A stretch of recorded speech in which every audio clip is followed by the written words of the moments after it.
con Augas Santas, non só por hoxe en concreto, senón polo traballo que realizou na conservación do Santo Estevo no seu conxunto, especialmente en anos nos que estaba máis desatendido e que grazas a esa iniciativa veciñal fomos quen de conservar e de chegar ao punto no que estamos hoxe, non?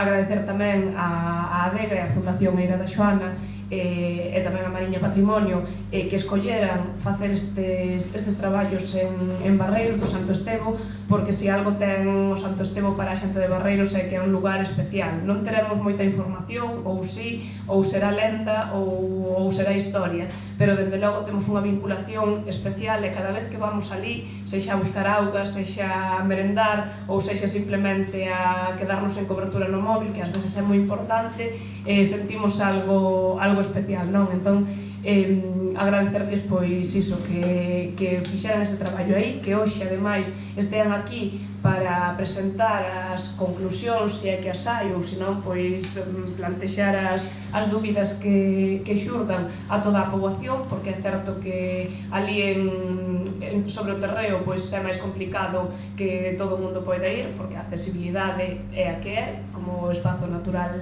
que é, e dende logo, agradecerlles o esforzo, agradecerlles ese traballo feito,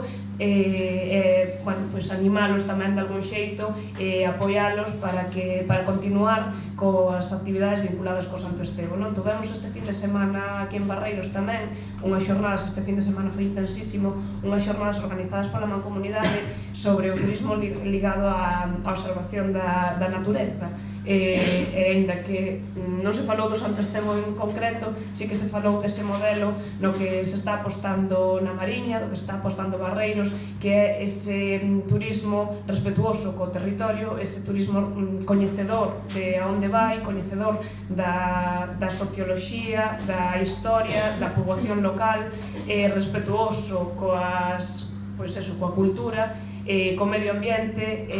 Neste sentido é moi importante ter toda a información, extraer toda a información que poidamos dos nosos lugares para poder poñelos en valor, pero sobre todo que a propia poboación local asinta e sexamos quen de valoralos como que son, máis alá do valor que poida ter. Sin dúbida iso, o Santo Estevo é para calquera persoa de Barreiros un lugar especial, e coa información ou co traballo que se está a facer neles non só vai ser para Barreiros, estou segura, sino que vamos ser quen de colocalo na historia, como xa se colocou algún tempo, e tamén no mapa. Así que, nada, moitísimas gracias. Eu non vou decir nada máis, o protagonista hoxe é Fran e o Santo Estevo, e doulle a palabra a Dani como deputado, que eso non vos vou presentar, pero sí que vos vou a decir que a súa tenacidade, a súa implicación e o seu cariño tamén por Barreiros fai que moitas destas actividades sexan posibles neste concello, senón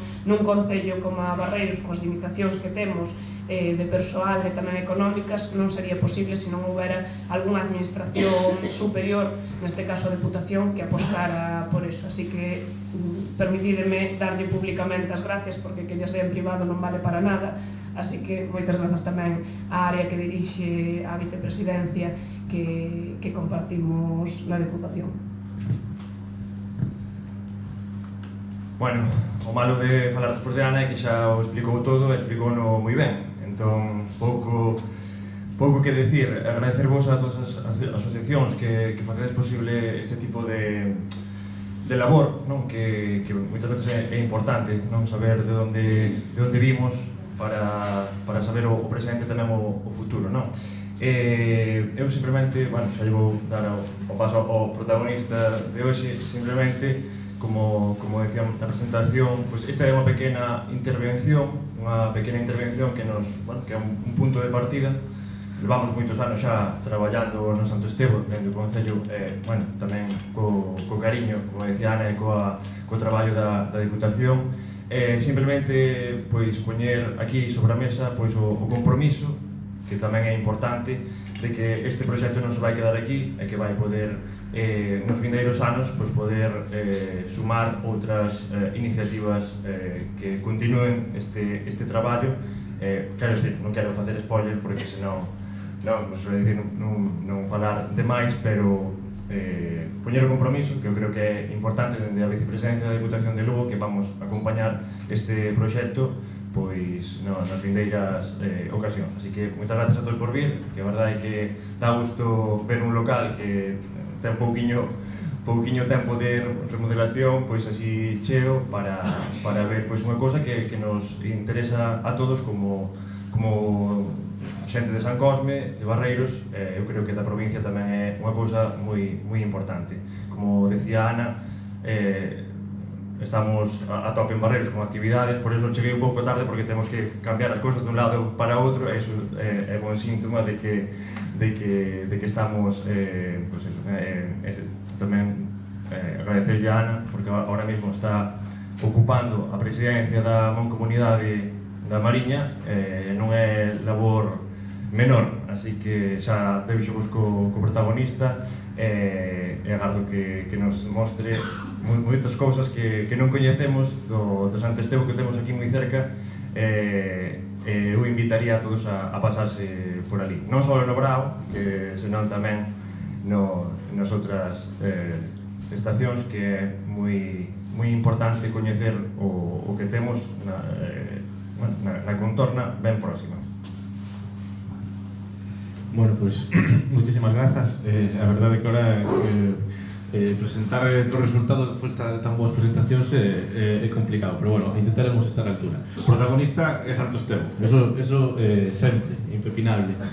Moitas grazas a todas e a todos por estar hoxe aquí, un día de sol e de bo tempo, e estamos aquí buscando un poquinho tamén de cultura e de sol e de futuro con respecto ao patrimonio.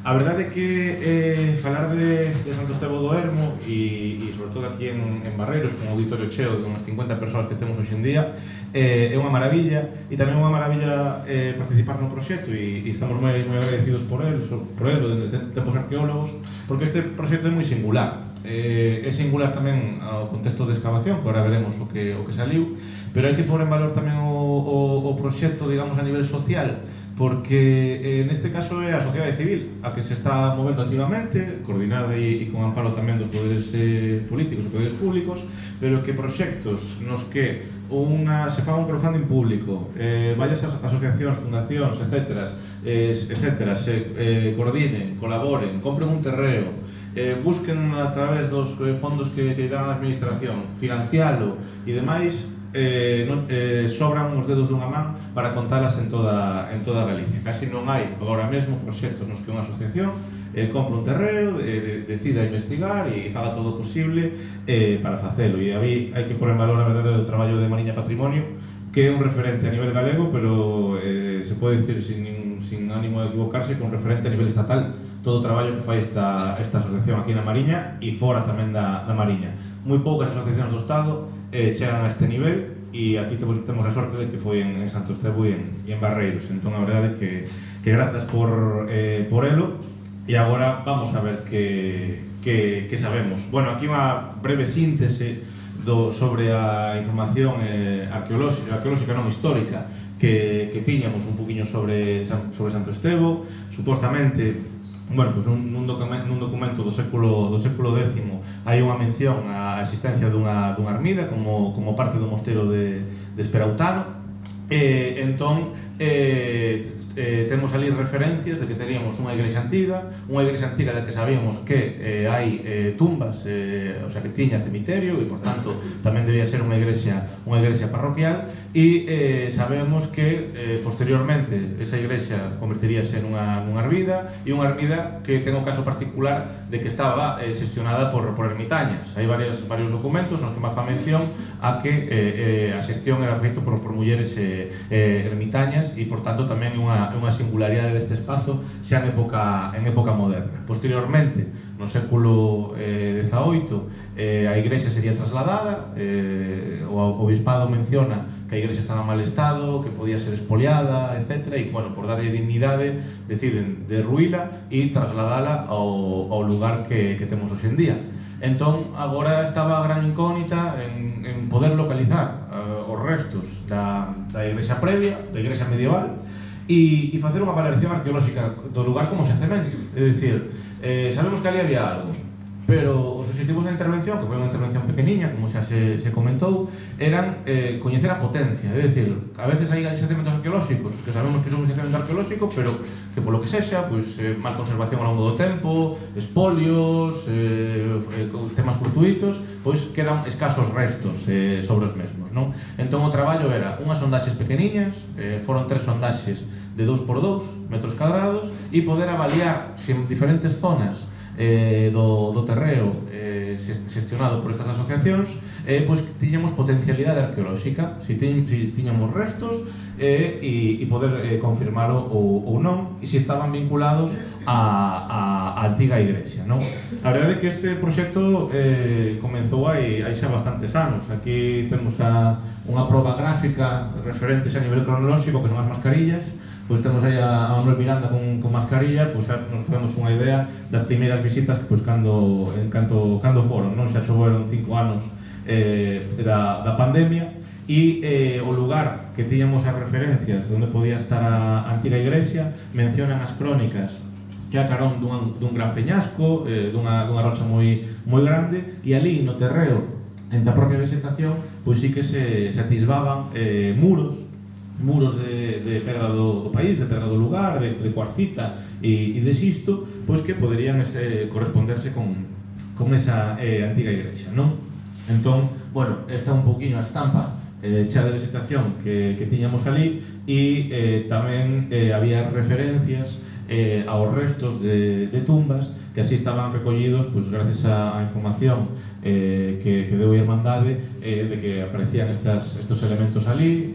Foron os técnicos de patrimonio, fixeron o seu informe, e hoxe en día xa a simple vista pois podemos ver tumbas no camiño que, bueno, por tipoloxía pois a verdade é que deberían ser tumbas de cronoloxía medieval, non? Entón, bueno, xa solo con isto xa tiñamos bastantes indicios de que o lugar merecía a pena e que tiña moito que contar. E aquí, unha vez máis, a sociedade civil, pois no primeiro día de campaña temos aquí a varias personas hoxe presentes no público, as que tamén hai que agradecer o seu gran traballo de limpeza, de desbroce e demais. Pois todo o que antes era unha selva, pois o fomos un poquinho domando e abrindo para poder ver en superficie, xa simplemente en superficie, pois que restos podía haber, porque o xacemento xa sin necesidade de excavación fala por si mesmo, non? Aquí temos todo o que era antes vegetación, a limpeza que se fixo, e nada máis limpar a área. Ali arriba á esquerda pois vese un tramo de muro en torno a un metro de potencia, que aquí o vemos máis en detalle, é dicir, xa nunha zona aterrazada tiñamos unha habitación cadrangular aproximadamente de uns 5 por 5 metros que nos estaba indicando que, oye, aquí había estruturas e, bueno, o grosor dos muros é bastante potente e eran estruturas que non eran precisamente pequenas, non? Entón, xa simplemente o xacemento con facer un desbroce, sin tan sequera mover un pouco de terra, xa empezaba a dicirnos que aquí había elementos interesantes, non? E foi nesta primeira estrutura onde empezamos a facer os primeiros traballos. Como dixen, unhas sondaxes de 2 por 2 metros, nas que nada máis empezar a quitar a capa vegetal, a cuberta vegetal, como adoitamos chamar, pois aparece un grande rubo, que xa tamén nos está indicando que os muros desta construcción pois tiñan bastante potencia, o material seguía ali, é dicir, non estamos ante esa referencia que nos daba a documentación de que o sea, sí que podemos estar ante a antiga igrexa, pero non estábamos vendo que fora expoliada completamente, é dicir, algo quedaba. Entón, por tanto, tiñamos posibilidade de poder documentar se era a iglesia ou non. Veremos con esta pequena actuación non nos aviso que non nos deu para tanto, pero polo menos sí que vemos que hai un montón de estruturas na zona, e eses derrubos os fomos retirando, e o que estábamos vendo é que a penería, toda a pedra de cuarcita foi traballada, se quitou o material dali, e despois tamén hubo un esforzo moi grande para nivelar esta estancia. É dicir, nos en arqueoloxía traballamos por capas, por estratos, cada capa é un momento cronolóxico, e o superficial, nada máis retirar a cuberta vegetal, son os momentos de derrubo, desta estrutura, que nos estamos dentro dela, pero despois, a partir de quitar a capa de derrubo, por debaixo o que tiñamos era niveis constructivos, é dicir, niveis que son entullo botado aí a posta para nivelar unha estancia. E aquí a arqueoloxía é un proceso científico, e como todo proceso científico, pois ata chegar a verdades incuestionables, pois hai todo un proceso que a veces é máis ou menos rápido e outras veces é un pouco lento. Entón, coas sondaxes que temos e o tamaño que teñen, podemos agora formular hipóteses, non? Esta gran estrutura que temos aquí cadrangular e que vimos que hai un esforzo constructivo para facela, aparte as crónicas, os documentos mencionan, hai un sacerdote que di que nivelar a antiga capela que deulle moito traballo, porque a pedra era moi irregular e tuvo que facer un gran esforzo. Entón, isto é a capela. Bueno, pois vamos con puntos, non? É dicir, isto como se fora unha investigación casi criminal. Estes entullos hai un esforzo grande para aportalos aí, pero cal é o problema, un principal problema que temos? Que entre os propios entullos sale material reutilizado, é dicir, restos de morteiro, restos de tella, etc. Se estuvéramos ante a iglesia original, non debería haber material reutilizado, porque a iglesia está construída de cero e non faz entullos con cousas que xa tes previas, non? Entón hai un primeiro exponente. A iglesia que estamos buscando é unha iglesia antiga, é unha iglesia do mundo alto medieval. As iglesias de alto medievais teñen, maioritariamente, a veces hai excepcións, pero unha orientación canónica, é dicir, a portada dá cara a posta do sol e o ábside dá cara ao leste. E neste caso é ao revés. Esta zona, a su posible porta desta estancia, estaría dada a volta. Entón, son indicios que digan, non nos está cuadrando tan ben esta posición e esta estrutura que vemos para que sexa completamente definida como iglesia. Pero bueno, eso non lle resta importancia, porque temos un edificio grande, un edificio que pode servir perfectamente como lugar habitacional, como casa, entón poderíamos estar perfectamente ante a casa das ermitañas. Entón, bueno, se non temos unha iglesia alto medieval, temos a casa dunhas ermitañas, que non hai moitas en Galicia, por non dicir que non hai ninguna constatada. Entón, pois mira, nada mal, non? Fixemos outra sondaxe nesa mesma terraza, e o bo que tuveron todas as sondaxes que fixemos é que todas deron resultados arqueolóxicos, é dicir, nos 3 puntos traballados hai restos arqueolóxicos, e iso tamén hai que destacalo como un éxito, porque non en todos os xacementos que non se traballa das no clavo. Aquí é verdad que Santo Estevo nos está transmitindo que, oiga, aquí hai algo, ora hai que seguir ampliando esa excavación e vendo, pero que por lo menos nos 3 puntos temos resultados positivos. E aquí vimos principalmente dúas cousas. Hai unha acumulación de pedra neste lado un pouco estrana, que, bueno, tiña algunha cara, tiña algunha orientación, podía ser un muro, e, polo tanto, a conservamos e non a retiramos. E o que sí que é hipotético, pero o que sí que temos confirmado o 100% é ese muro de aí, que eso é o muro de cachotería en seco, coa pedra local, coa pedra de cuarcita, con uns 30 centímetros de potencia, e que tamén está asociado a niveles de queimado. Foron atopados varios carbóns nesta sondaxe, foron atopados restos de morteiro, e aquí, por abaixo, o que podería ser outro muro, é dicir, que nunha sondaxe de 2 por 2 metros temos varios niveles ocupacionais, temos unha rica ocupación do sitio, é dicir, vemos que aquí se está utilizando a zona durante varias fases sucesivas, e que tamén nos está dicindo que este lugar foi empregado pois ao longo da historia dunha maneira pois bastante potente, non? Tamén aquí foron localizadas algunhas cerámicas, despois veremos as fotografías das mesmas e a posible cronoloxía. Entón, pois digamos que nesta terraza onde estaba esa edificación tiñamos, bueno, hai vos indicios, porque hai ese nivel de queimado que temos aquí con carbóns. A veces tamén os chans antigamente se queimaban a posta para sanealos, para que estuveran máis duros, máis rubefactados, e poder empregalos como chan, non? Entón, bueno, a verdad que esta sondaxe tamén deu uns resultados moi bons. E despois nos fomos a unha zona inferior, xa na terceira sondaxe, onde en superficie xa se atisbaban unhas pedras que parecían estar bastante ben careadas e posicionadas, e foi tamén quitando a primeira capa de raíces, de cuberta vegetal, de terra, cando vemos un muro que vai en dirección a zona superior na que xa traballábamos, vemos grandes acumulacións de tella, é dicir, estamos atopando numerosas cubertas de tella,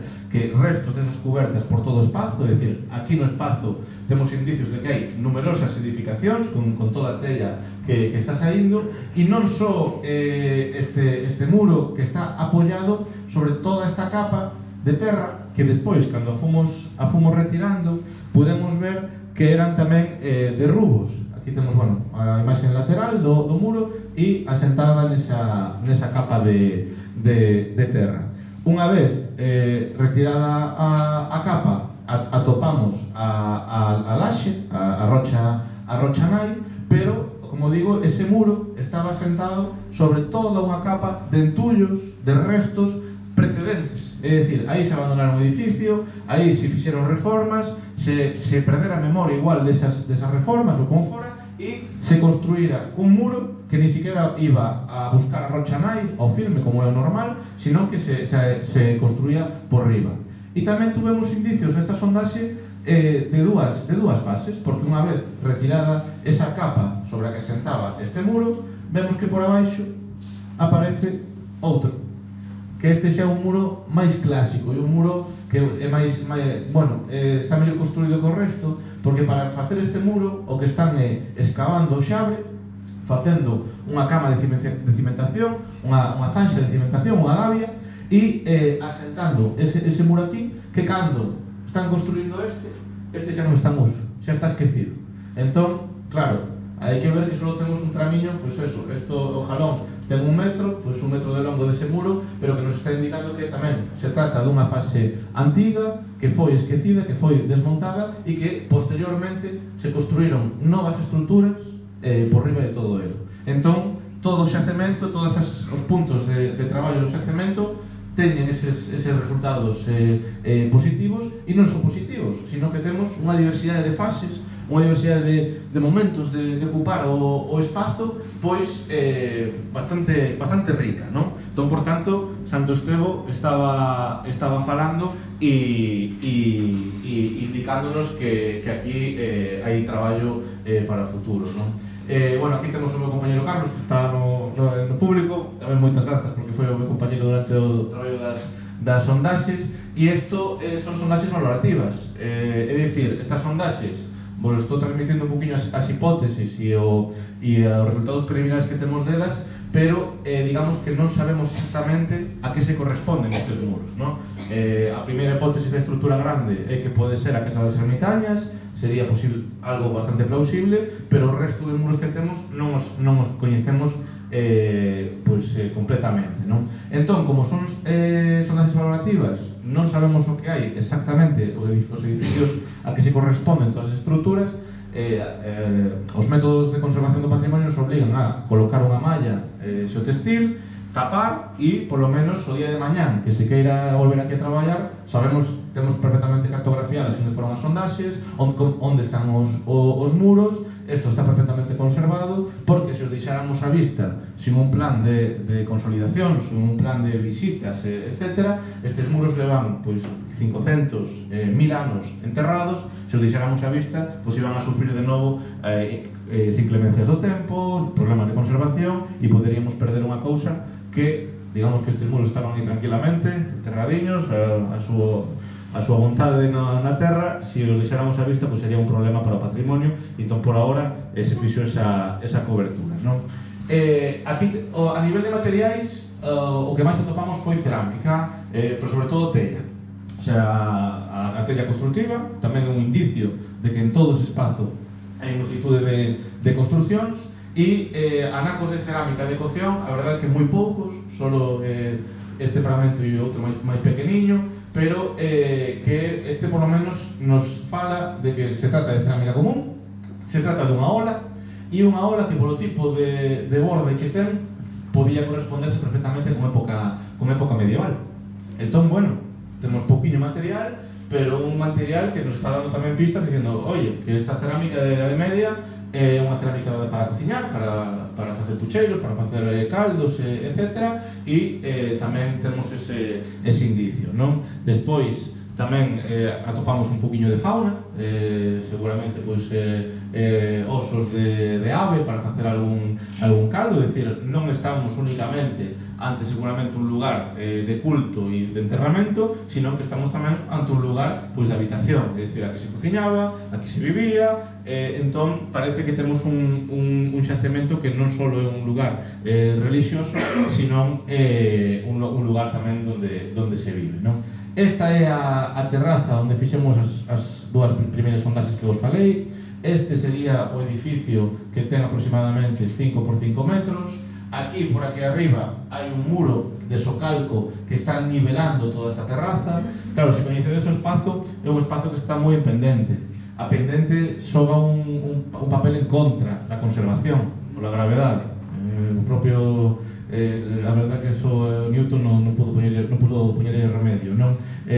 Por tema de conservación, pendente para baixo, entón, simplemente por erosión natural, pois a propia pendente vai arrastrando, e aquí temos indicios de que ese muro estaba aí, non? Porque temos unha parte conservada aquí e outra aquí, pero seguramente polo medio a propia gravedade pois fixo que colapsara e este máis abaixo, non? Pero bueno, esta imaxe é tamén importante polo que trasladábamos de que si podía ser esta zona antiga igrexa, non?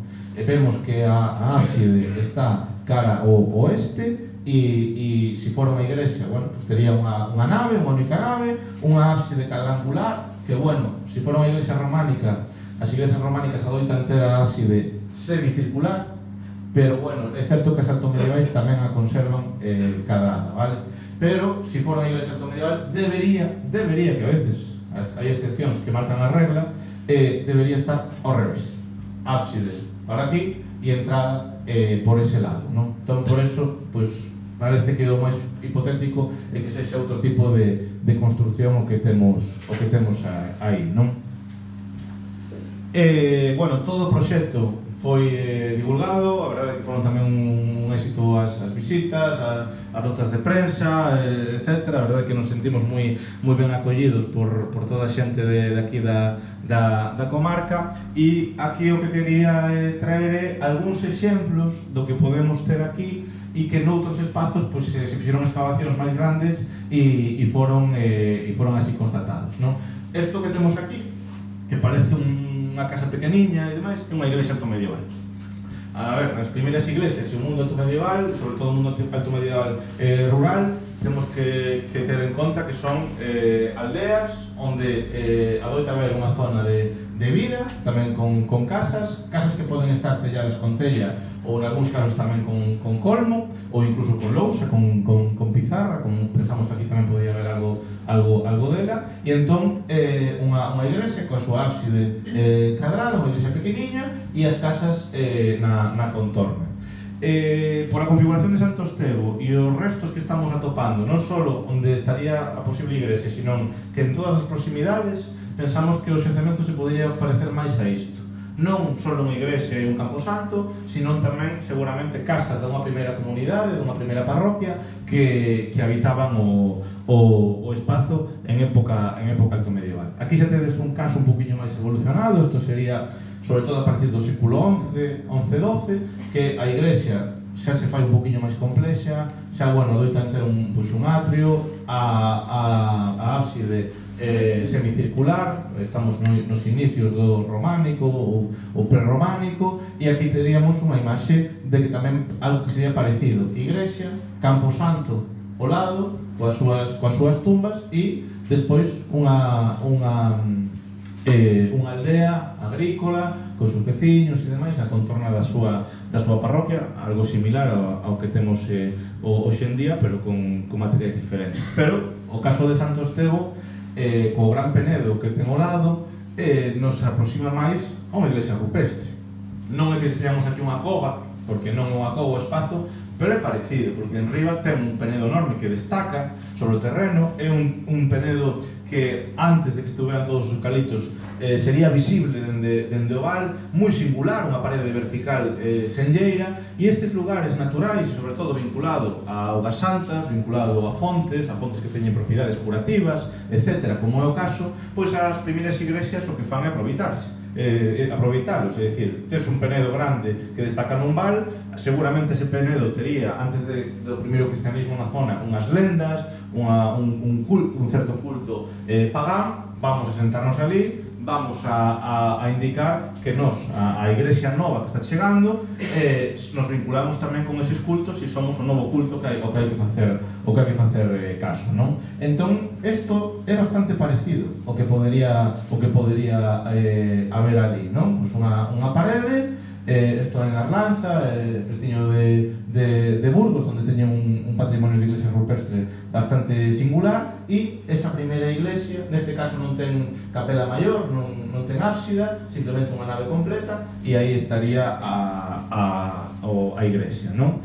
E pois cun culto asociado en espazos que son de difícil acceso. Aquí miramos na imaxe pois, que hai que facer todo un esforzo constructivo con muros de contención, con terrazas, etc. Aquí estamos vendo, por exemplo, un enterramento no campo santo da igrexa. Entón, pois a verdade é que esta imaxe tamén podría ser moi similar a como sería Santo Estevo pois no século X, non? E por buscar algún exemplo galego que é complicado, porque na historia de Galicia hai dous períodos principais de esplendor, que son o románico e o barroco. No románico, polas novas reformas agrarias, o Camiño de Santiago e unha modificación política a nivel europeo potente, hai diñeiro en toda Galicia e iso temos referenciado nas iglesias románicas. A Catedral de Santiago e outras iglesias que temos pro rural de gran calidade. E outro momento de gran esplendor é o barroco. O millo de América, a pataca tamén, fai que no rural haya diñeiro e por eso tamén temos retablos, iglesias barrocas, a propia catedral ten unha fachada barroca singular e despois as naves son románicas. E por que digo isto? Porque todo ese esplendor eliminou as iglesias altomedievais, aínda que, aquí en Mondoñedo podemos visitar unha excepcional, pero é tan excepcional que non nos sirve de paralelo, non? A antiga catedral de Mondoñedo en Foz. Isto é Catoira. Catoira ten tamén unha igresiña asociada ás Torres do Oeste e, tamén podería servirnos de paralelo porque, é unha igrexa tamén bastante antiga, aínda que, sería a partir do século XII, non? E, con isto, formulando todas estas incógnitas e hipótesis, o que está demostrado que o xacemento ten potencialidade arqueolóxica, que habería que ampliar estas sondaxes e ver en áreas, non só en as sondaxes pequenas, o que ali temos, e poder empezar a ir a trazar a trayectoria dos muros que fomos presentando, ampliar e ver como se corresponden en planta con edificios máis amplios e así poder definir, oiga, pois isto ten pinta de igrexa, isto pode ser unha casa asociada, cronoloxía, hai que datar estas fases. Sabemos que temos cronoloxía relativa, é dicir, o que está máis abaixo é máis antigo, o que está máis arriba, etc. Pero de cando son? Pois analíticas, estudos, hai documentado un concheiro que recentemente se acaba de localizar e tamén un concheiro dá moitísima información, dá información de consumo mariño, información de restos óseos, información de alimentación, datación, etc. Non? Entón, eso tamén está localizado e tamén escavalo e poñelo en valor e aparte vemos que hai estruturas, a vivenda de 5 por 5 metros, simplemente excavando e consolidando, xa queda un elemento visitable e un referente, sexa a igrexa ou sexa a Casa das Ermitañas, xa hoxe en día a verdade que é un lugar singular e que merece a pena ser preservado. E nada, con isto, moitas grazas.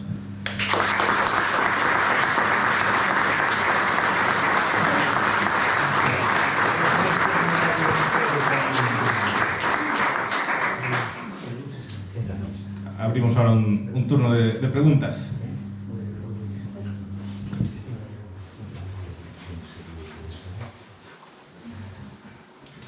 Que o quedou todo moi claro ou non?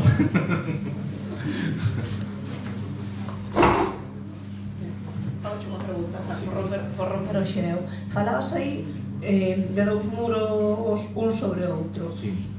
Podería, claro, isto é todo hipotético, claro, podería significar que había asentamento poboacional previo á igrexa? Sí, é complicado. A ver, previo á igrexa, os asentamentos poboacionais non nesta fase, estaríamos falando sempre da iglesia, pois previo ao século X. Pouco sabemos da arqueoloxía medieval, alto medieval desta fase, deste momento. Coñecemos moi pouquiñas aldeas, moi pouquiñas iglesias excavadas, entón a verdad que pouco coñecemos. Pero adoitaban ser, sobre todo, en cabanas de madeira, ou casas de madeira. Entón non debería ser tanto un muro pétreo como que temos aquí, senón deberían ser buratos de poste para meter os postes e despois construir o tellado e demais. Previo á igrexa, a igrexa temos unha referencia documental, pero normalmente os documentos están indicando cousas que xa existen.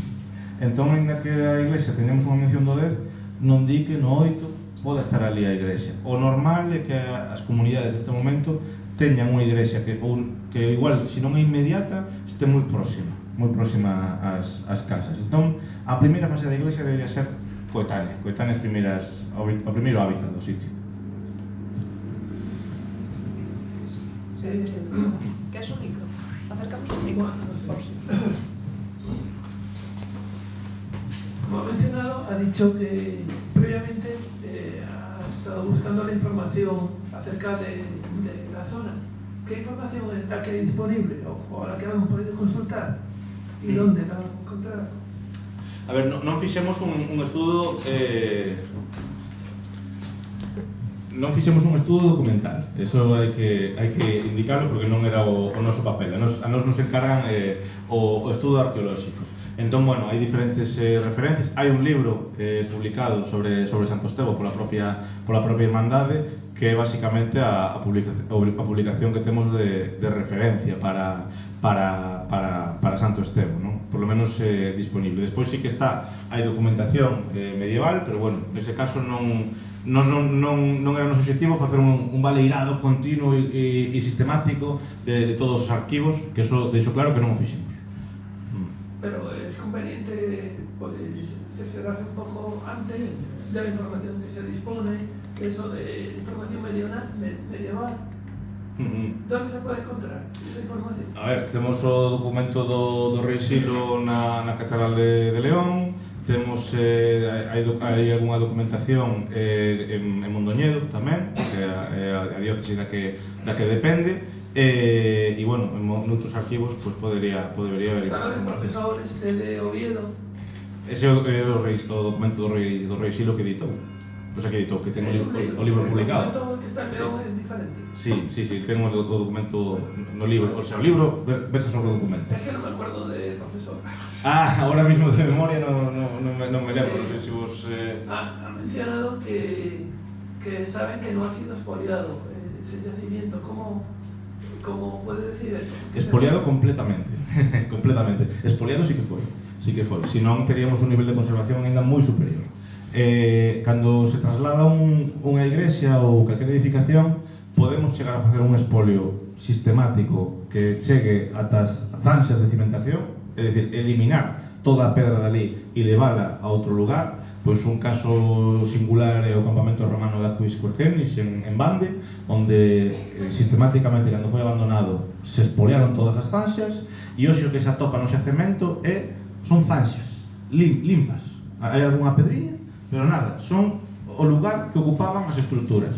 Aquí non, aquí temos aínda cimentos, temos os restos das estruturas, están in situ, mal conservadas, foron expoliadas parcialmente, pero non completamente. Vale, gracias. Y una última pregunta. La ermita que está más abajo, presumiblemente más antigua, ¿hay algún tipo de relación con esa? É máis moderna que esta. Más moderna. Sí. Ahora no recuerdo si es del siglo VIII lo que pone en el tablero.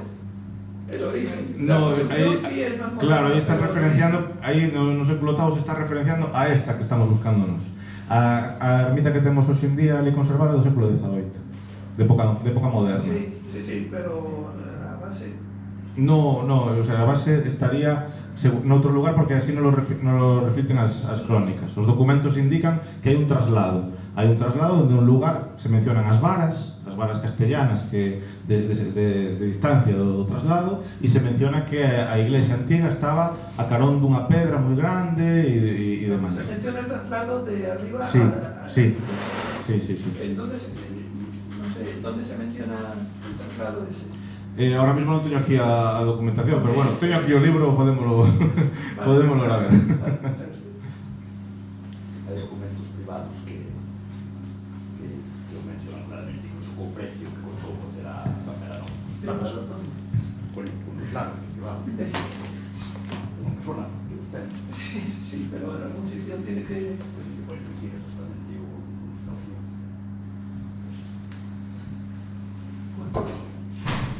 Vale, gracias.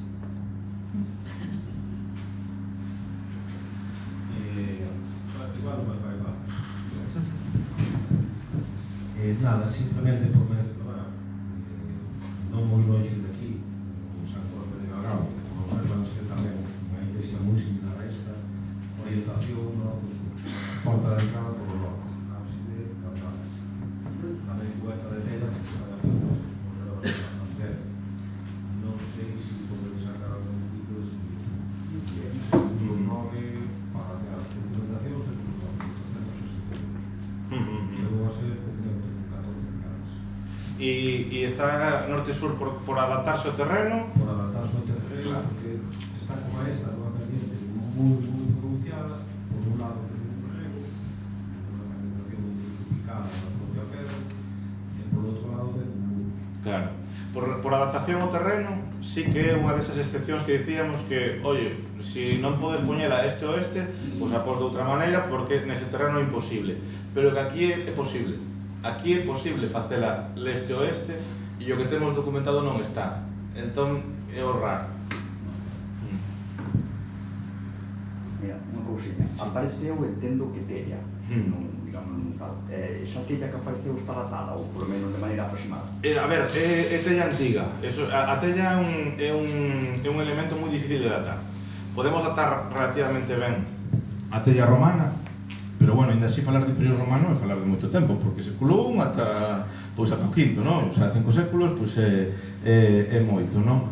A tella romana podemos datar porque ten unha tipoloxía específica, que é tella tégula, que é plana, e despois estaba con índice, entón é un sistema que deixa unhas muescas, unhas pestanas, e só comprobas e dis, vale, esta tella é do século V. Dende a Idade Media ata prácticamente o século XIX, as diferencias na tella son moi sutiles. Esta tella que está salindo é unha tella tosca, bastante grosa, que correspondese moi ben con tella medieval. Ou que medieval, pero que a tella medieval é moi similar a da inicios da Idade Moderna. É dicir, en 1600 se está facendo unha tella casi prácticamente igual a do século XII. Pode variar un poquinho o grosor, as técnicas, pero é moi difícil, non? O que sí que temos claro que non é tella pois do século XIX, porque do século XIX a tella paíxa que coñecemos pois é máis fina, ten unha factura un poquinho mellor. Entón non a temos datada. A tella se pode datar por datación absoluta. O que pasa é que son datacións moi caras e o nivel de fiabilidade de datación non é grande. Unha tella mandada a datar te pode dar un marxe de error de 200 anos. Entón, estamos dicindo que igual vas a gastar 700 euros para ter un marxe de erro de 200 anos, pois que a veces tampouco te soluciona moito, porque que é medieval xa o sabemos.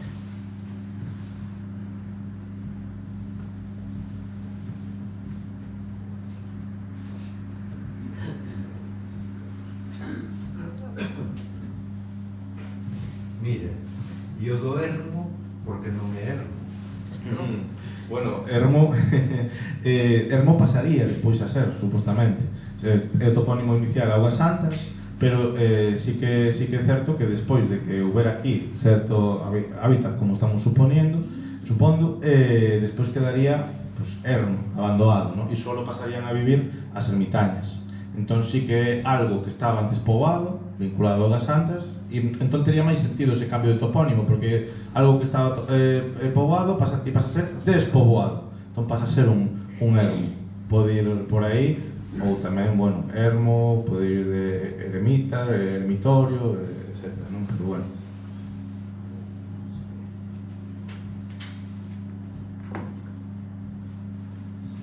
Bueno, pois, se non hai máis preguntas, moitas grazas e esperamos no futuro que podamos ter algo máis concreto.